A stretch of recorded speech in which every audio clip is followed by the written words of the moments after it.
Hello guys, welcome to Python Coding Challenge series. This is the first challenge of this series. So let's get started. So what this challenge says, print hello world on command line if no argument is passed, and if any argument is passed then print hello and then whatever argument is passed. So here you can see in my script if I'm not passing any argument then it should print hello world, but if any argument is passed then it should print hello and then that argument. So let's see how to code for this. So I am using Python 3 for this.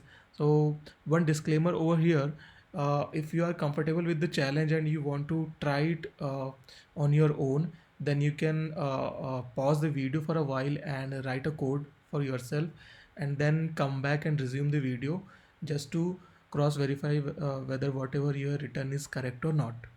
So let's start. So first of all, we'll start with printing hello world.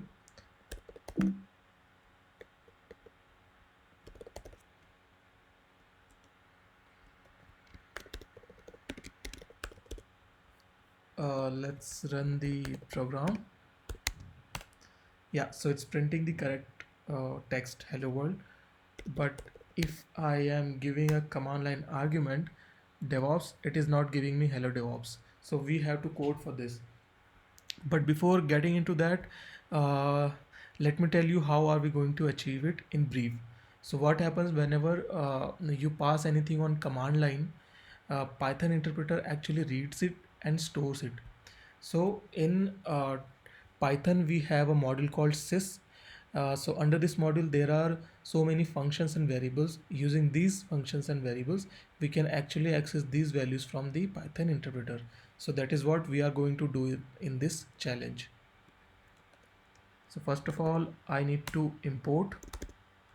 So I imported it, and now I'll try to print this command line arguments whatever we are passing. So for this we have to call sys dot argument. So dot argv, this is the variable which we can use to get this command line arguments. Let's see whatever I am saying that is correct or not. Yeah, so whatever I said that was right. You can see here these are the command line arguments and those are part of this array. So this is sys.argv is nothing but an array similar to Python array which will have your command line arguments, and this is how you can actually access this command line arguments in your script and you can use them. So now what I'll be doing, I'll write a if condition. If the length of this particular array is greater than 1, it means any command line argument is passed that will be true in this condition. Then store this value sys.argv in one variable and print that variable. So it will be hello, then like this. So in this condition, if I am passing DevOps, then it will print hello DevOps. Now my else condition would be if there is no command line argument passed, then it should simply print hello world. So this is the simple code. If condition is this, else condition is this. Let's try to run it. Yep, so it's working now. Now I'm passing DevOps, then it is saying hello DevOps. If I do not pass anything, then it is saying hello world. So till here we are right. So we have achieved the required output over here. So our challenge is completed, but still there is something which we can do here. So that something is the code improvement. Here you can see we have if and else condition which actually can be improved, and we had two print statements, right? So let's try to improve it.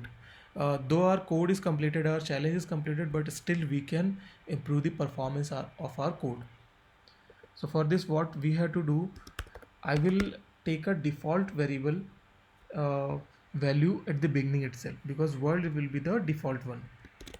So for argument world will be my default value.